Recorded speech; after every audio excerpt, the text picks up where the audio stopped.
desculpa se eu for repetitivo para alguns, mas eu acho que é importante fazer um link sobre algumas novidades que estão acontecendo de uma forma muito rápida. Tá?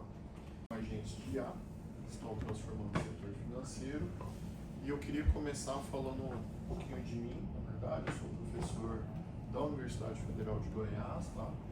Sou um dos coordenadores do Centro de Excelência em IA, que é um parceiro aí da ICTI. Atual. Tenho uma experiência também representando o Brasil no DPAI, que é a maior iniciativa global de inteligência artificial, que é uma articulação, ela não é da OCDE, mas nasceu dentro da OCDE, tá? E lá onde se discute um pouco dessas questões um pouco mais sistêmicas em torno de governança de países, mesmo em torno da inteligência artificial, tá? Academia, mas também em inovação. Tá? Bom, sentindo muito essa demanda de um assunto que é complexo, né? E a gente vive um mundo singular em que nós colocamos aqui um dos que eu colocar, mas só para a gente fazer um retrato, que foi a inserção do Transformers. Embora esse mundo novo da IA que a gente está vivendo, ele começa em 2012, tá? Com uma disrupção na área de visão computacional, que é as tarefas em que a gente consegue entender padrões visuais numa imagem. Começou toda essa onda, mas depois de 2017, de fato, um novo marco ainda mais significativo, que foi a inserção da arquitetura de rede neural chamada Transformers, que nos levou à era da IA generativa. Isso nos causa uma cadeia muito interessante sobre tecnologia, expectativas, inspiração, modelo de trabalho, porque IA é uma tecnologia de propósito geral, tá? Então, 20, 30 anos atrás, a gente estava tentando explicar o que era software. Eu escolhi fazer engenharia de computação. Minha família, acho que até hoje não sabe o que é isso. Meu pai, então, acho que recentemente que ele começou a ter uma ideia do que eu faço, porque as tecnologias de propósito geral têm essa função. Ela sozinha, ela não serve para nada. Embora a sua amplitude, seu impacto seja grande exatamente por ela ser generalista. E aí esses impactos, eles vão sendo realmente descobertos de uma forma cada vez incremental, não no primeiro momento, e isso tem essa característica. A gente tem uma dificuldade de explicar o que é, para que serve, mas o impacto é muito grande exatamente por ela ser generalista. Tá? Exatamente por essa característica de ser geral, uma tecnologia de propósito geral. Porque se você parar para pensar, por que serve esse notebook aqui? Sozinho, para nada. Não é estranho? Né? Se ele ficar aqui parado, né, ele por si só, ele não resolve absolutamente nada. Né? Mas à medida que isso vira um instrumento, uma ferramenta para diferentes aplicações, é onde essa penetração de longo alcance ela começa a se materializar e se tornar mais palpáveis. E no caso da IA generativa, talvez a grande novidade é que antes da IA generativa você tinha que explicar essas aplicações, né? Explicar as aplicações de visão computacional, reconhecimento facial. Meu pai só entendeu o que eu faço o dia que ele chegou no condomínio e a portaria reconheceu a face dele para ele entrar sem ele ter que falar o nome. Foi esse dia que ele começou a entender. Não foi eu tentando explicar o que eu faço, entendeu? Foi por uma das diversas aplicações que visão computacional tem.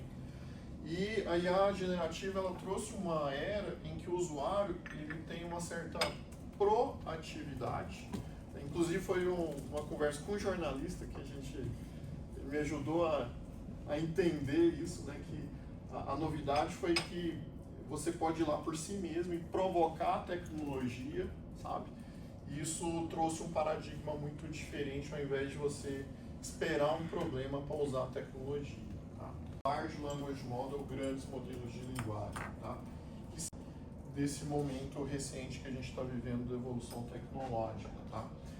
E eu sei que frequentemente a gente passou por diversas situações que não funciona tão bem ainda, mas eu ouso aqui tentar trazer do que aconteceu nos últimos anos, por que a gente tem esse entendimento do porquê que não funciona tão bem e como isso foi evoluindo. Tá? Que basicamente, a gente precisa entender, só conceitualmente, como que essas coisas são geradas. 18, tá? Desde 2018 até hoje, tudo que tem de evolução macro, né, em redes neurais artificiais, em IA generativa, tem como pilar esse conceito. Então, se eu não conseguir explicar isso agora, eu vou desistir. Né? É a forma mais simples e didática que eu consegui até hoje. O que era o ponto? Você pega uma frase qualquer que está na internet, e faz um jogo de esconde-esconde de palavras com a rede neural. Então eu pego uma frase de alguém falando de mim, né, e alguém vai estar falando palestra do professor Anderson E. E eu vou treinar a IA para tentar acertar qual palavra estava aqui. Esse é o que a gente está fazendo desde 2018. Tá? Então, certamente haverá frases em que a complementação dessa frase é a palavra didática. Palestra do professor Anderson é didática. Vai ter outras frases de alunos não tão confiáveis, tá? Que a palestra do professor Anderson é entediante, certo? E haverá alunos excelentes que vão estar falando de mim aí que a palestra do professor Anderson é incrível. E veja que sobre a ótica da língua, tudo é correto, exceto aquele segundo ali. Mas isso aqui é muito importante porque esse dado ele existe. Antes dessa forma de treinar uma IA, você tinha que pegar, por exemplo, uma imagem e dizer isso aqui é o Anderson, isso aqui é o João, uma fase que a gente chama de anotação de dados, isso não escala. Tá entendendo? Você anotar 1 milhão de imagens, eram pessoas que fazem isso. E com isso daqui, isso aqui é mera programação. Você pega uma frase, você não precisa de anotação, de label, você arranca uma palavra e diz, agora acerta para mim o que eu arranquei. Tá? Isso faz, o que eu estou produzindo aí? Eu estou ensinando o que faz sentido com o que em termos de palavra, em termos de semântica. Você não vai encontrar na base de textos, né, qualquer coisa falando sobre mim, dizendo assim, a palavra do professor Anderson é azul. Não é estranho? Você não vai encontrar essa frase. A palestra do professor Anderson é carpete. Não faz nenhum sentido.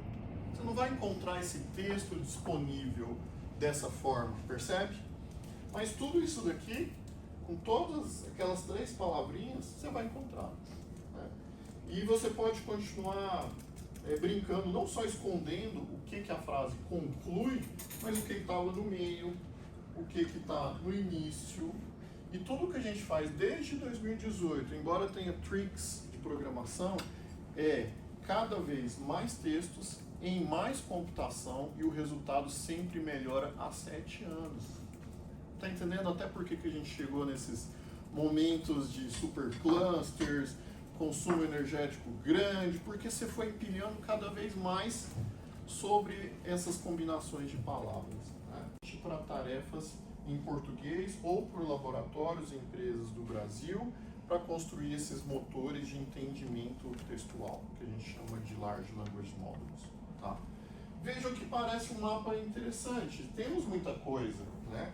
Desde 2020, tem aqui, inclusive desses daqui, nós lá no CEA fizemos 4 desses 6 em 2020. Antes, né, dessa era que a gente chama de ChatGPT, porque esse conceito ele vem de 2018, certo? Depois houve vários outros modelos, tem um aqui chamado Caramelinho, né? Parece que eu não sabia. Caramelinho, tá? E outros mais conhecidos como Jurisbert, Sabiá, tá? Sabiá 2 e por aí vai, são todas ou retreinamentos de redes neurais ou treinos do zero, tá? Tem as duas coisas misturadas, mas são contribuições científicas que aconteceram no Brasil fazendo essa tarefa. Tá? Ok, isso parece bom, parece interessante, de fato é, mas quando a gente olha para o contexto global, retrato de derivações de modelos muito maiores do que vem acontecendo na língua inglesa e ao redor do mundo. Então, quando a gente olha um comparativo, fala, opa, Obviamente nós temos um volume e um impacto menor em relação a tudo que aconteceu, e isso aqui eu garanto para vocês, se fosse colocar no slide, ficaria um negócio muito pequenininho, né? Isso aqui foi um retrato fragmentado de coisas mais relevantes, tá? Porque realmente foi um negócio muito impactante, e na ciência a gente mede o impacto de alguma coisa pelo derivativo que ele gera, assim, os filhos da evolução do que você colocou, tá? Uma perspectiva muito interessante, até então, sobre a única perspectiva de você ensinar contexto de uma determinada língua. Porque ao tentar fazer essa adivinhaçãozinha de que palavra cabe aonde, você está ensinando semântica de uma língua. Percebe? O que faz algum sentido com o que, né? E isso trouxe uma perspectiva muito interessante, embora as aplicações disso ainda viessem a aparecer posteriormente, porque, de novo, tecnologia de propósito geral, você mira aqui, sai por ali, desde que o mundo é mundo, tá? Isso vem numa perspectiva interessante, porque quando você passa, então, a pegar esses grandes modelos de linguagem, a gente inaugura agora, e na época do GPT, o GPT já existia, mas aí você tem agora o chat, que é o que? O usuário poder provocar essa IA e ela produzir uma resposta, né? Então o GPT já existia e veio o chat, que é você interagir. Eu vou provocar uma entrada e ela vai produzir uma resposta. E já que ela foi treinada a fazer concatenação de palavras, ao colocar uma entrada, ela vai concatenar palavras que aparentemente têm algum sentido no contexto daquela língua, percebe?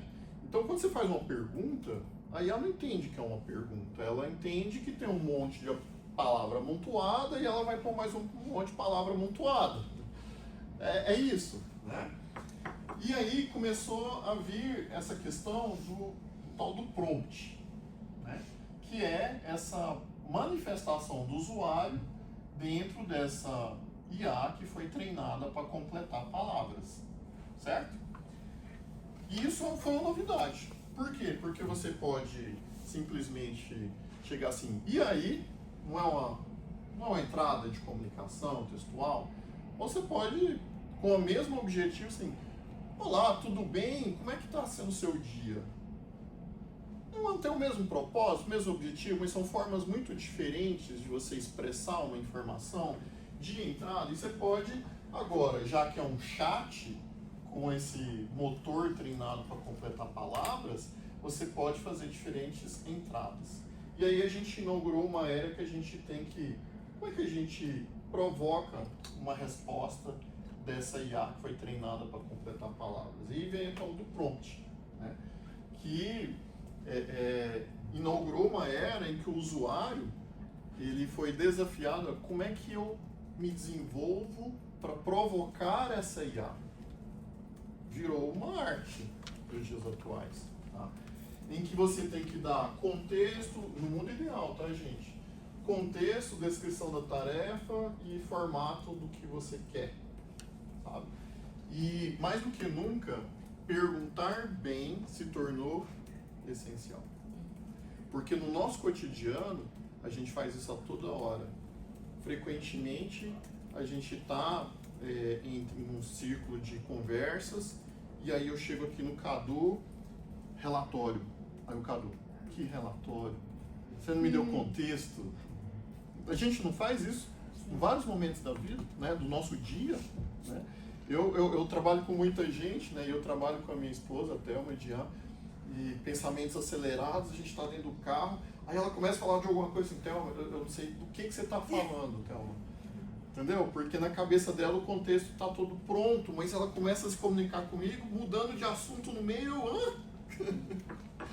Então, quando a gente vai interagir com a tecnologia, a gente tem exatamente o mesmo desafio de dar contextos, tá? Esse joguinho de palavras.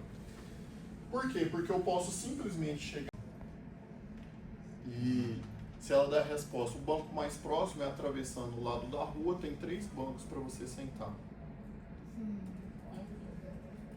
Percebe? Tá correto. Totalmente correto. E aí você, não, olha, eu preciso localizar um caixa eletrônico, então qual é o banco mais próximo? Aí o caixa eletrônico vai dar um contexto. Percebe? E, de novo, na nossa comunicação diária, a gente tem N dificuldades exatamente por ter ou pensamento acelerado, porque a gente não dá contexto, mesmo na comunicação verbal. Certo? Oferece uma entrada para ela produzir uma resposta, e essa resposta é essa concatenação de palavras que parecem fazer algum sentido na semântica da língua. Tá? E isso deu ao usuário uma possibilidade inédita no campo científico de poder testar algo científico ainda de uma maneira inédita. Foi isso que aconteceu a partir de 2012, 2013.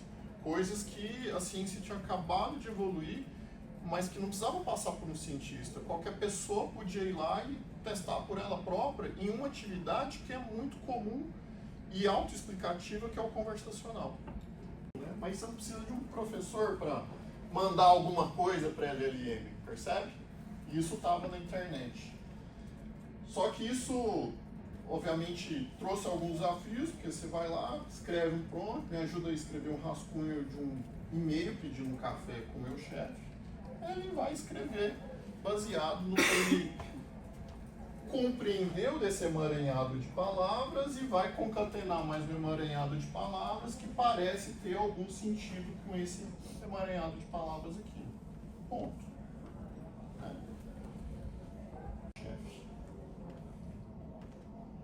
Essa concatenação de palavras certamente produzirá uma resposta errada, porque você precisa de uma informação.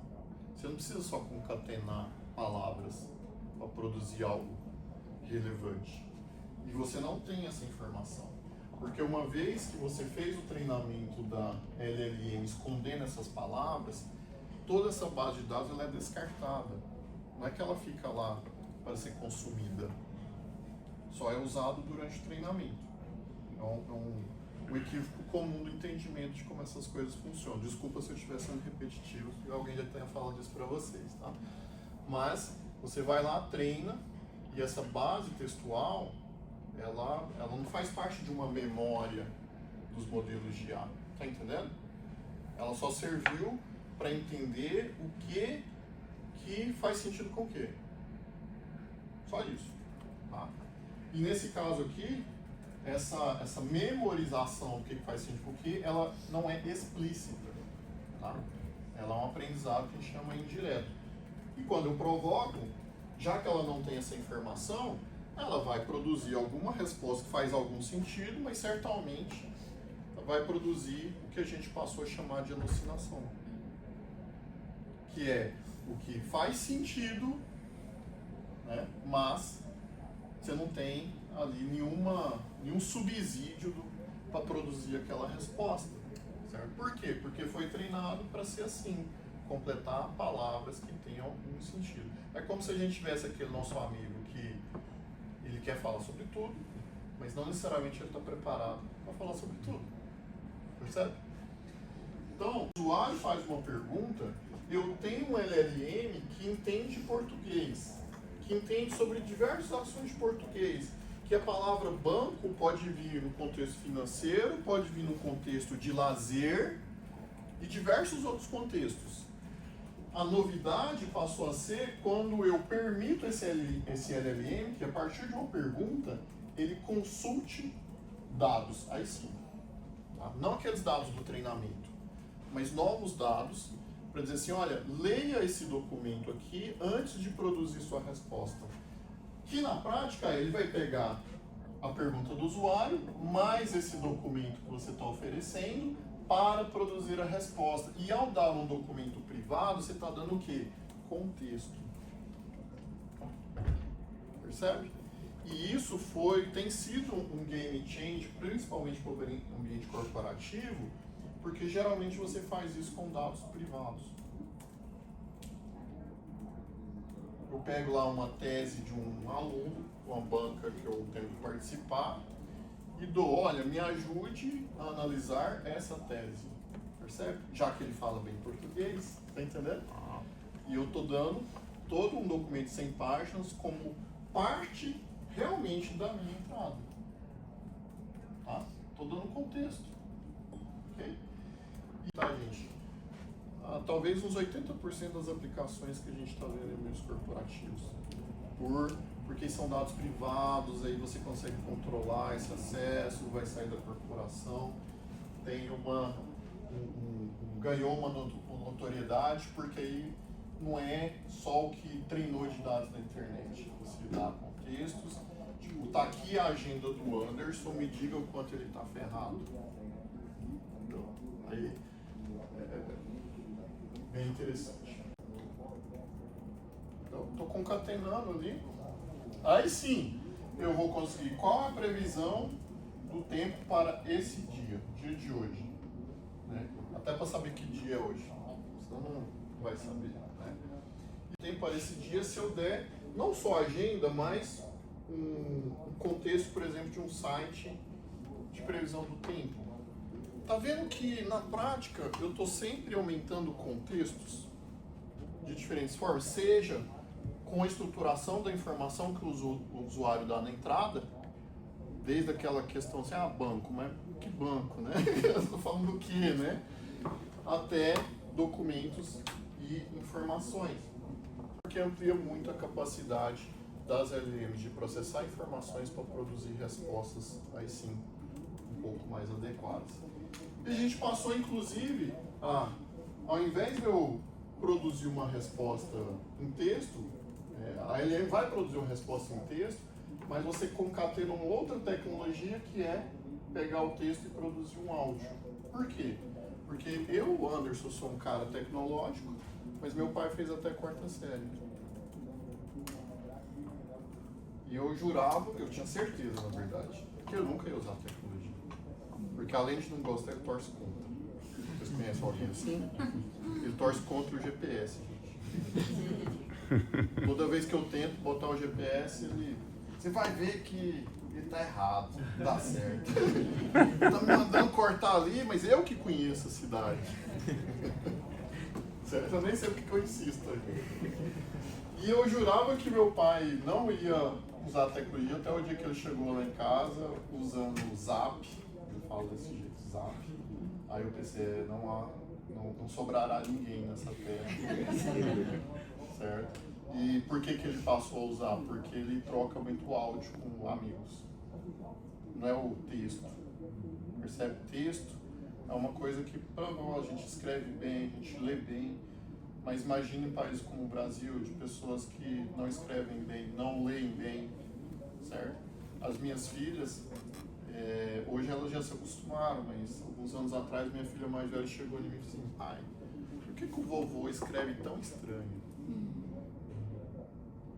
Entendeu? Porque ele é semi-alfabetizado, certo? Mas o conversacional por áudio é uma coisa mais acessível, que escala muito mais do que de texto. E o que a gente começa a ver é que, na verdade, texto para áudio funciona bem desde 2016, gente. Só que você precisa do texto bom. Tá entendendo? Porque começou a ter assistente por voz. O áudio já funcionava bem. A gente não tinha isso aqui. Tá entendendo? E aí você agora passa a concatenar só o sintetizador a partir de uma saída de um LLM. Com grande pilar a instrução com contexto, seja pelo aprimoramento de como o usuário incita a LLM, seja com anexação de fontes de dados que você dá, mas sempre com esse propósito de dar contexto. Tá? E isso nos levou a um novo momento extremamente recente agora, que é a história dos agentes. Por quê? Porque ao fazer uma question e obter uma resposta, mesmo com contexto, tem uma série de tarefas que a gente não consegue fazer. Mas a história do agente, ela surge a partir do momento que eu digo LLM, não só produza um texto, mas você pode agora ter ferramentas, memória e fazer, entre aspas, o que a gente está chamando de reasoning, que eu posso explicar um pouco mais depois, mas que aí você consegue fazer tarefas mais complexas pela capacidade da LLM em tomar uma ação, por exemplo, no seu notebook. Ao dizer assim, olha, qual que é a previsão do tempo e se for chover, reserva um táxi para mim. Percebe que a resposta não é uma resposta, é uma resposta com ação. E que você precisa conectar em algum sistema para fazer essa ação. E isso nos levou ao que a gente está chamando agora de agente. Estar com novos dados e aí sim agora tomar uma ação. E isso é um marco, embora seja absolutamente muito recente. Tá? E você pode agora fazer tarefas como essa daqui. Escreva um relatório dos artigos publicados nos últimos meses, no último mês sobre agentes. Veja que essa entrada requer um monte de subtarefa. Quais? Eu vou ter que... Qual que é a maneira mais eficiente de compilar novos artigos? Devo copiar e colar cada artigo no documento do Word? Não, provavelmente mais fácil é compilar links para produzir uma resposta. Ou seja, para aquela entrada que o usuário deu, ele vai ter que varrer vários documentos. Aí uma das novidades foi conseguir fazer isso na internet, que é um grande salto. Tá? E aí sim produzir a resposta, porque o que a gente tinha antes era, eu vou concatenar e dane-se, o que faz sentido faz, não importa se está correto. Não é essa a lógica, não é esse o conceito por trás. Mas agora, isso aqui é o que a gente está chamando de reasoning. Dado aquele input, o que eu tenho que fazer de tarefa para produzir a resposta? Tá entendendo? Certo? E aí o reasoning do LLM é, vou compilar links, vou resumir artigos, vou escrever o relatório. Eu posso quebrar nessas 3 etapas. Não é só mais dada a entrada do usuário, concatena um monte de palavra, semanticamente faz sentido para português e ponto. Não, agora não. Isso aqui é, de fato, uma pergunta que requer passos e eu quebro isso e defino os passos do que eu preciso executar em múltiplos passos. Isso é o que a gente chama de reasoning. Tá? Que no ensinar, mas veja que não é bem assim, é muito mais assim, que dado essa entrada, quais passos para eu produzir uma resposta. Isso é o reasoning. Tá? Coisas que eu demorava assim, dias para ler. Então, eu vou lá, vou ler um monte de documentos da web e tal, posso usar qualquer API, mas eu tenho essa sequência, e aí esse raciocínio vai me gerar ações do que fazer para produzir uma resposta, ok? Links, resumir, escrever o relatório, avaliação humana, e vai ter aquele like, dislike, produz de novo, você pergunta novamente em cima daquilo e pode criar um ciclo bem interessante na interação ali com o ser humano. Tá? E isso, óbvio que trouxe novos desafios de avaliação de respostas, porque você não só precisa avaliar respostas, mas será que o problema está em como ele definiu esses passos? Quando você vai usar algumas desses LLMs, você consegue ver de forma preliminar o que ele definiu como passos antes de começar um processamento massivo ali. Tá? Nós saímos de uma era em que você tem um Large Language Model treinado para concatenar palavras que fazem sentido. Tá? Então, dado uma entrada do usuário, ele vai concatenar palavrinhas que têm algum sentido, mas que são factualmente incorretas, na verdade. Mas só de saber que banco e praça não é estranho, dane-se. Quem mandou você mudar contexto, certo? Depois a gente evoluiu para, vou colocar uma entrada do usuário, mas eu vou dar contexto não só com a entrada do usuário, para o usuário não fazer um textão, não faz sentido, entendeu? Vou fazer um prompt de 10 páginas, isso não faz sentido. Eu vou dar o quê? Eu vou dar um documento agora. Essas informações já existem, certo? Então eu pego lá uma edição do jornal e tipo assim, quais são as matérias sobre tal assunto no último mês? Eu dou contexto, estou dando esse documento para ele produzir essa resposta, né? E aí agora a gente evoluiu para um conceito ainda mais poderoso, que é a partir da entrada do usuário. Como é que eu quebro a produção dessa resposta em etapas, tá? Que é o que a gente chama de reasoning. Como é que eu consigo manter uma certa memória, porque na nossa interação diária é isso que a gente faz, a gente fala uma frase e a pessoa, como é que é, né? E aí você completa. É uma memória de curto prazo, percebe? Então, até por 2 anos atrás, outro prompt era outro prompt, mesmo seguido do outro. E agora a gente realmente está vendo isso começar a acontecer, em que você consegue encadear ideias na interação com a máquina. E a ligação com ferramentas a ponto de o agente, a partir dessa provocação do usuário, tomar uma ação. Isso é um conceito muito poderoso. Mas ele só vai conseguir tomar uma ação, a gente só chegou nisso porque primeiro você resolve até mesmo o passo de entender. Como é que você vai tomar uma ação se você não sequer entende uma pergunta? Percebe? É o ciclo natural, né? Isso nos leva agora a esse momento dos que a gente está chamando de agentes inteligentes. Tá? E essa basicamente essa evolução aqui, tá? Sem precedentes na história científica. Nada evoluiu tão rápido em qualquer área do conhecimento. Tá? Na ciência nós trabalhamos com décadas, não trabalhamos com anos. Tá? E aqui é um benchmark de tarefas de question and answer da evolução do GPT-3 para o 4. Olha como isso escalou em termos de desempenho de um ano para o outro. Tá? E aí, na ciência é assim, atingiu 100%, não é que resolve tudo, resolve o que aquele benchmark se propôs a fazer e a medir. Uma vez que você resolve bem um benchmark, você vai para o próximo, um mais difícil. E aí foram lá para as tarefas, que se chama AGI, mas não é AGI, tá, gente? São tarefas que exigem exatamente você quebrar em múltiplos passos para produzir uma resposta correta. Por exemplo, operação matemática. Tá entendendo? Você não precisa fazer passo por passo, você tentar vai dar merda, vai dar errado, certo? Então, esse aqui, vejam que 2019, 2020, 2021, 2022, 2023, 2024, o negócio não se mexeu. Mesmo o LLM mais poderoso não conseguia resolver nem 5% das tarefas desse benchmark.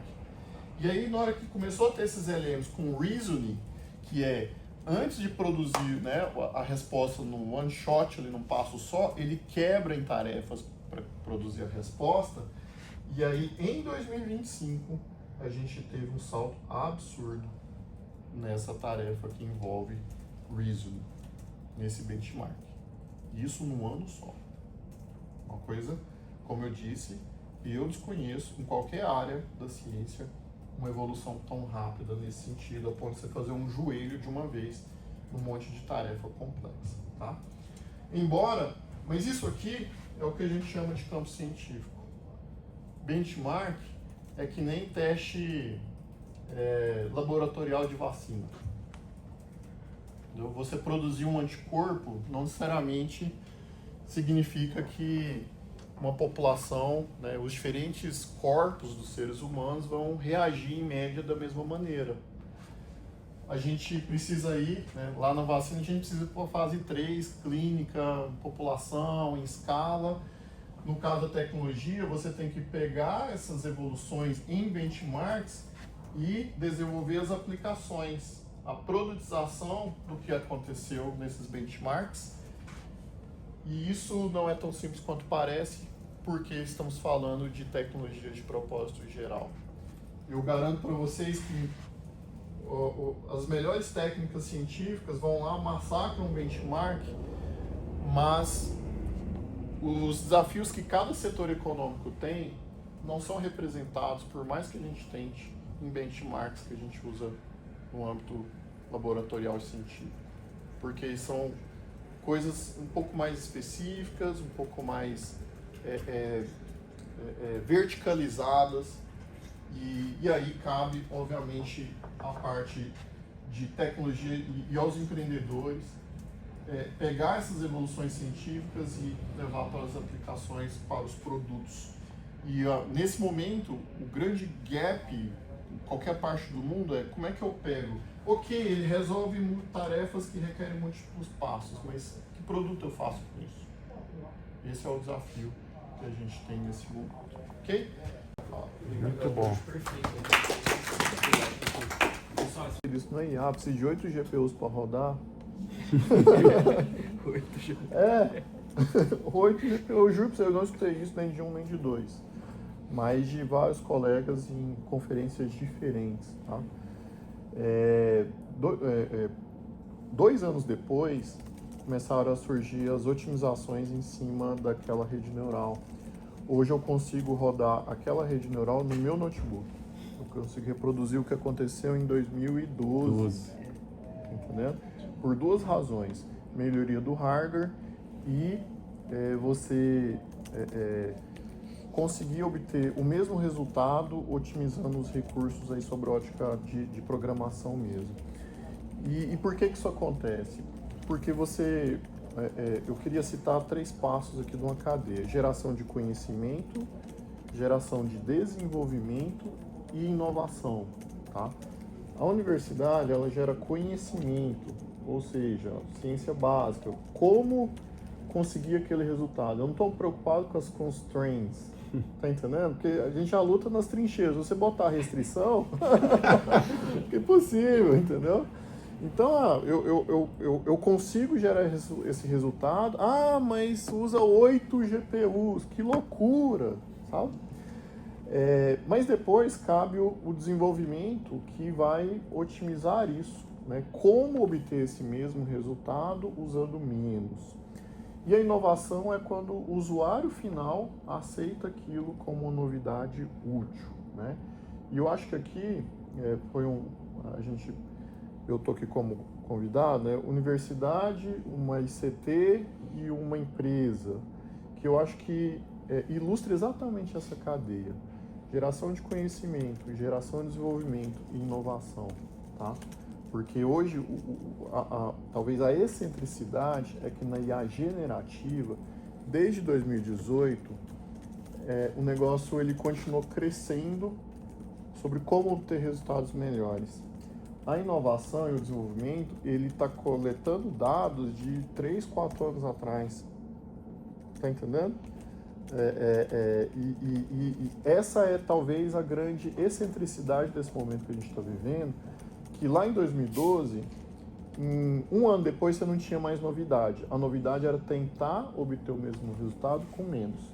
Só que no caso da IA generativa, o negócio ele não parou de subir desde 2018. E gerou um momento muito singular entre essas 3 fases de conhecimento, desenvolvimento e inovação. Acho que isso é único no mundo, né? Porque antigamente a academia estava muito...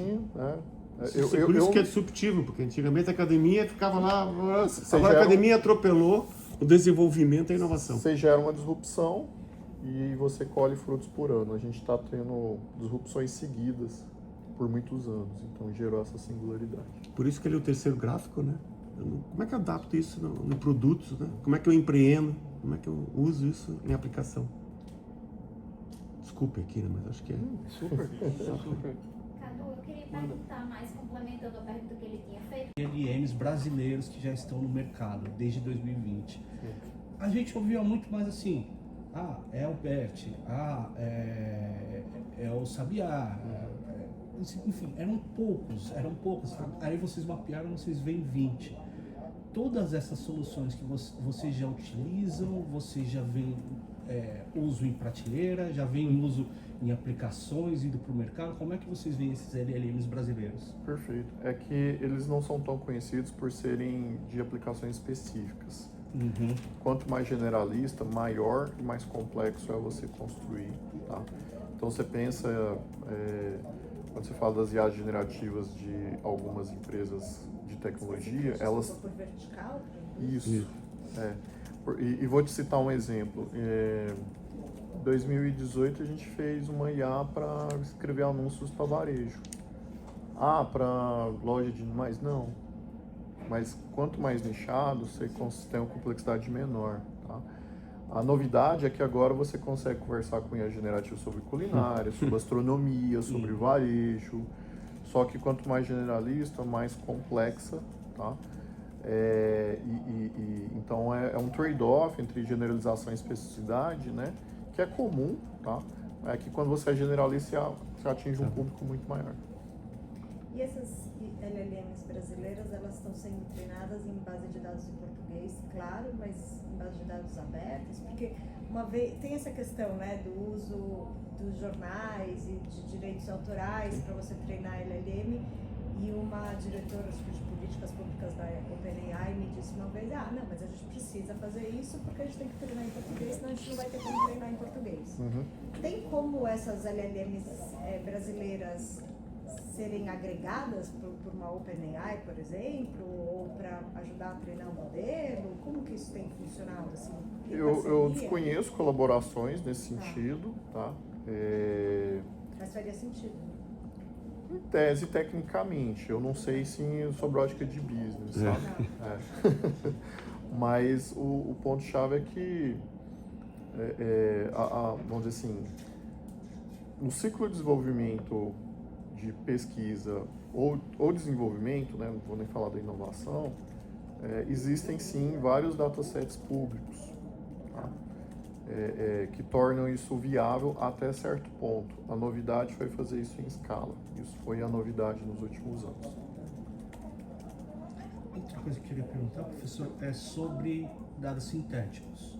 A gente tem ouvido mais nos Estados Unidos, não tanto aqui no Brasil e na América Latina, que está chegando um momento que tem o fim dos dados para treinamento e que a gente vai precisar utilizar dados sintéticos em algum momento ou começar a buscar dados justamente na indústria para começar a alimentar os grandes modelos de linguagem. Eu queria entender como é que está isso aqui para o Brasil. É o mesmo cenário também? A gente vai ter que começar a utilizar dados sintéticos para treinar? Sim, isso é uma fronteira científica. Não está no campo dos produtos ainda, nem do desenvolvimento, mas é uma fronteira científica ainda, tá? Que para texto ainda é um desejo, há muita gente trabalhando em tentar viabilizar isso.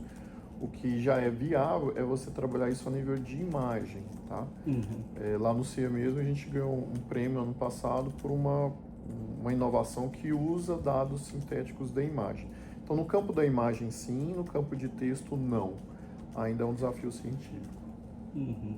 A gente aqui tem um experimento também nessa linha de dados sintéticos para vídeo. Perfeito. Porque assim, digamos que você está numa situação que eu preciso... essa é uma solução que a gente até publicou tem 2 meses. A gente usar uma tecnologia multimodal de vídeo para fazer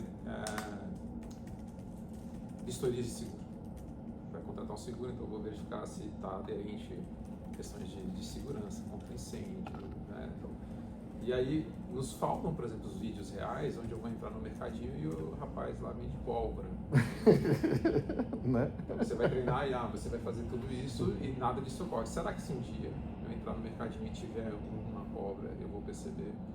Então a gente começou, até com uma estratégia de contra-ataque, gerar vídeos com situações incorretas, com situações de perigo, para testar a sensibilidade dos modelos. Então é um uso de um dado puramente sintético, ele não é real, mas ajuda a gente a validar a sensibilidade. Você sabe o que é. Perfeito. É um bom exemplo. Mas veja que que o vídeo é a generalização da imagem, né? Então... uma extensão. Veja que nessa linha você tem já uma viabilidade. Para treinar, né? Você faz o errado para treinar para lá. Uhum. E a minha última questão é qual que é a próxima etapa da IA? A gente tem visto um cheiro, né, do que pode vir, mas eu queria entender de vocês o que vocês veem como a próxima etapa da IA generativa, enfim. A gente tem visto o AI e-commerce avançar, a gente tem visto o AI como advisor aqui no Itaú avançar. O que vocês veem como a próxima etapa da inteligência artificial? Uma pergunta de 1 bi, hein? Uhum. Alguns bilhões. Quer começar? Sei bem por onde eu começo. Você. Eu vou dar uma perspectiva um pouco mais da fronteira científica, sabe? Embora a gente esteja falando de reasoning, isso começou a mexer o ponteiro só agora, Uhum. tá? Ainda tem o próprio termo não é reasoning, não é bem isso, é realmente você ainda conseguir quebrar em múltiplas etapas para produzir uma resposta, mas de fato há uma busca pelo reasoning mesmo, porque quando isso acontecer, você vai conseguir fazer coisas ainda mais sofisticadas, sabe? E de novo, mesmo quebrando, assim, isso é coisa de 1 ano e meio, 2 anos para cá. Mesmo lá no campo científico, a gente não conseguia romper tarefas básicas que mostravam essa quebra de uma tarefa em pedaços, sabe? E sem dúvida, uma questão do avanço da multimodalidade, tá? Porque o mundo é multimodal, as nossas vidas, as nossas tarefas são multimodais. O texto foi um passo básico. A gente vê agora uma integração razoável entre texto e imagem, tá? Mas ainda a gente precisa de situações em que pegue esse nosso ambiente, processe os áudios, as imagens e os textos e tire fatos e conclusões e ações. E as expressões faciais. Exato. Então, as nossas vidas são multimodais, mas as IAs ainda não são, tá? Ainda está numa tentativa básica de superação de passos básicos, ainda no campo científico, de tratar informações de forma multimodal, porque tudo que a gente faz em IA é automação a partir de dados, basicamente em 4 tipos: dados tabulares, tá? Que é dado que a gente põe em planilha, entendeu? Não tem, isso é mais da década de 80, certo? Imagem, que é uma disrupção de 2012 para cá, texto e áudio, que aí são disrupções de 2016 para cá, 2016, 2018, entendeu? Então qualquer problema que a gente olhe vai cair um desses 4. E quanto mais a gente conseguir avançar em olhando esses 4 tipos de dados unificados, a gente vai ter um efeito cascata muito grande em aplicações. Pô, daí vai ser infinito. Uhum.